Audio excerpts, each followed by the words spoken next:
हिंदू इस संबंध में बड़े कुशल हैं। गणेश जी बना लिए मिट्टी के, पूजा इत्यादि कर ली, जाके समुद्र में समा आए। दुनिया का कोई भी धर्म इतना हिम्मतवार नहीं है। अगर मंदिर में मूर्ति रख ली तो फिर सिराने की बात ही नहीं उठती। फिर वो कहते हैं इसकी पूजा जारी रहेगी। हिंदुओं की हिम्मत देखते हैं, पहले बना लेते हैं मिट्टी के गणेश जी बना लिए। मिट्टी के बना के उन्होंने भगवान का आरोपण कर लिया। नाच, कुंड, गीत, प्रार्थना, पूजा सब हो गई। फिर वो कहते हैं चलो महाराज, अब हमें दूसरे काम भी करने हैं, अब आप समुद्र में विश्राम करो, फिर अगले साल उठा लेंगे। ये हिम्मत देखते हैं। इसका अर्थ क्या होता है? इसका बड़ा सांकेतिक अर्थ है, अनुष्ठान का उपयोग कर लो और समुद्र में सिरा दो, विधि का उपयोग कर लो, फिर विधि से बंधे मत रह जाओ। जहाँ हर चीज आती है जाती है वहाँ भगवान को भी बना लो, मिटा दो। जो भगवान तुम्हारे साथ करता है वही तुम भगवान के साथ करो। यही सज्जन का धर्म है। वो तुम्हें बनाता है, मिटा देता है, उसकी कला तुम भी सीखो, तुम उसे बना लो, उसे विसर्जित कर दो।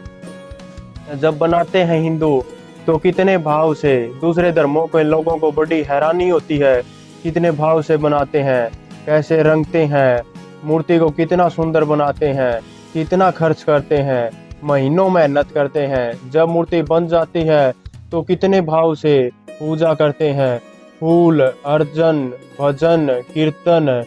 मगर अद्भुत लोग हैं। फिर आ गया उनका विसर्जन का दिन। फिर वो चले बैंड बाजा बजाते तो भी नाचते गाते। जन्म भी नृत्य है, मृत्यु भी नृत्य होना चाहिए। चलो परमात्मा को सिरा देने। जन्म कर लिया था, अब मृत्यु का वक्त आ गया है। इस जगत में जो भी चीज बनती है वो मिटती है, और इस जगत में हर चीज का उपयोग कर लेना है, और किसी चीज से बंधे नहीं रह जाना है, परमात्मा से भी बंधे नहीं रह जाना है।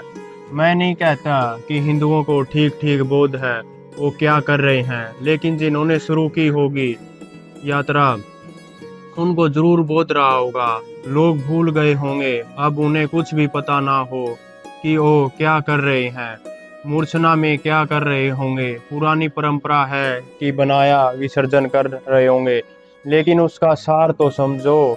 सार इतना ही है कि विधि उपयोग कर ली तो फिर विधि से बंधे नहीं रह जाना। अनुष्ठान पूरा हो गया, विसर्जन कर दिया।